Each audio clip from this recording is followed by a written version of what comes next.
Eksodosy toko 7:30. Ny nanavaozan'Andriamanitra ny fanekena.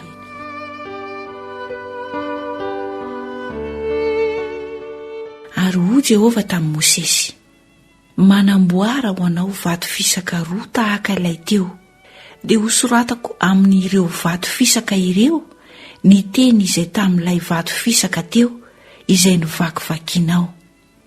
Ary ao ka hivonina ianao mandra-pahamaraina, dia miakara raha maraina ao amin'ny tendrombohitra Sinay, ka mitsangana eo anatrehako ao amin'ny tampon-tendrombohitra. Ary ao ka tsy hisy olona hiakatra afa-tsy ianao, ary ao ka tsy hisy olona ho hita eny amin'ny tendrombohitra Sinay rehetra. Ary ny ondry amanoso koa sy ny omby dia ao ka tsy hisy andrasana eny akaikin'izany tendrombohitra izany. Dia nanamboatra vato fisaka roa tahaka ilay teo Mosesy, ary ny fomaraina koa izy ka niakatra tao an-tendrombohitra Sinay arak'izay nandidiany Jehova azy, ary nentiny teny an-tanany ny vato fisaka roa. Ary Jehova nidina tao anatin'ny rahona ka nijanona teo aminy, dia nanonona ny anaran'i Jehova. Ary Jehova nandalo teo anatrehany ka niantso hoe: Jehova, Jehova, Andriamanitra mpamindra fo sy miantra, maharo-po sady be famindram-po sy fahamarinana, mitahiry famindram-po ho an'ny olona arivo mandimby, mamela heloka sy fahadisoana ary fahotana.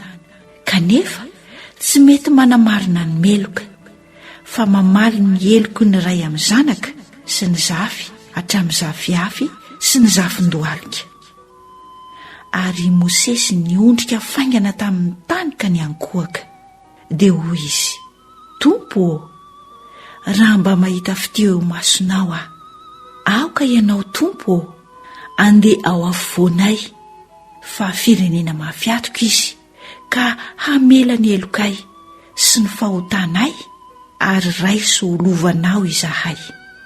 Ary hoy izy: Indro manao fanekena aho, ka eo anatrehan'ny olonao rehetra no anaovako zava-mahagaga izay tsy mbola nisy natao tany amin'ny tany rehetra sy tany amin'ny firenena rehetra.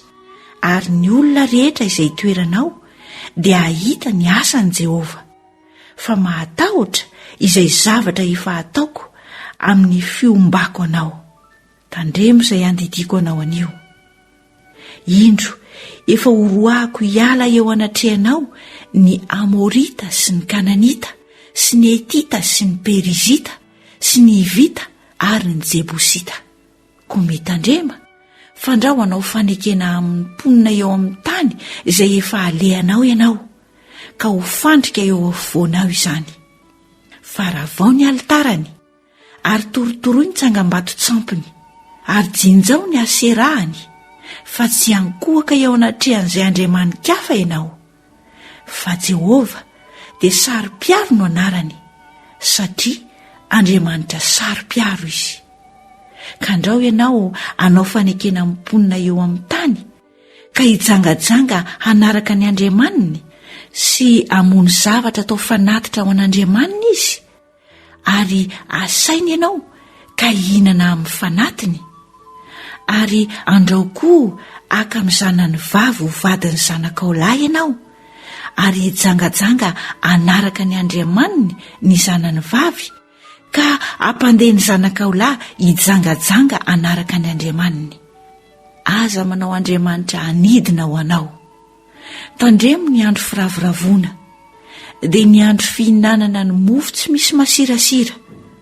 Hafotoana no hinananao ny mofo tsy misy masirasira araka izay nandidiko anao amin'ny fotoanandro amin'ny volana Abiba, fa tamin'ny volana Abiba no nivoahanao avy tany Egipta, izay voalohan'ny teraka rehetra ao Noa, dia ny lahy amin'ny voalohan'ny teraky ny bibinao, na omby na ondry amanosy. Fa ny voalohan'ny teraky ny boriky kosa dia hosoloanao zanak'ondry.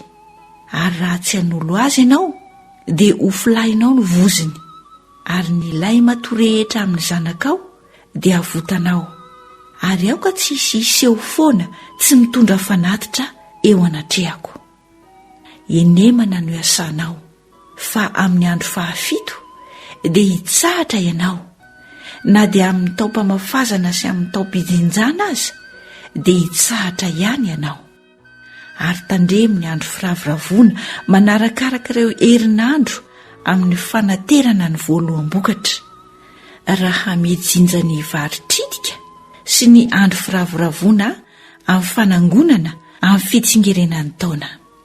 Intelo isan-keritaona ny lehilahy rehetra aminao no iseho eo anatrehan'i Jehovah Tompo, Andriamanitry ny Israely.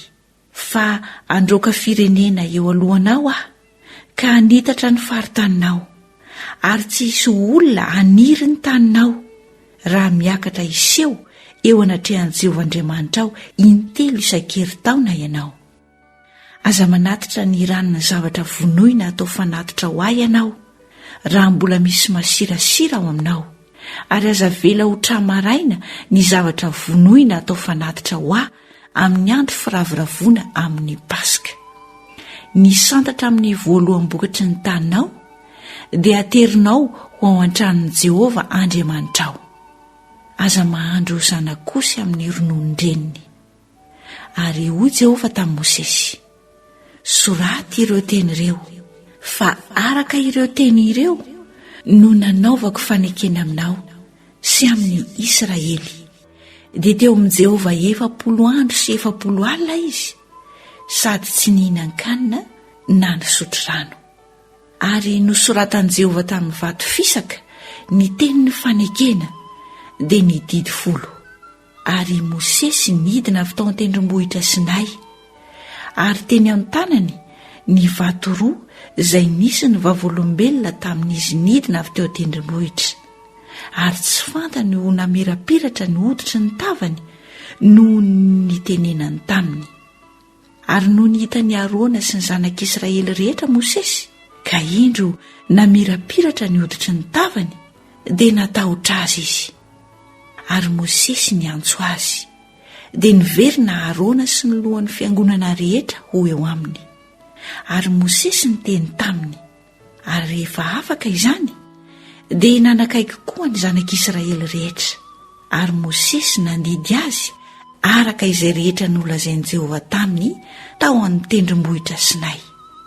Ary rehefa vita ny teny nataon'i Mosesy taminy dia nasiany fisalobonana ny tavany.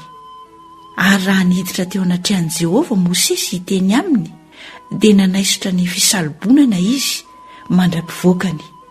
Dia nivoaka izy ka nilaza tamin'ny zanak'Israely izay efa nandidiana azy. Ary hita ny zanak'Israely ny tavan'i Mosesy, fa indro namirapiratra ny hoditra ny tavany, dia nasary Mosesy ny tavany indray ny fisalobonana mandra-pidiny hiteny aminy indray.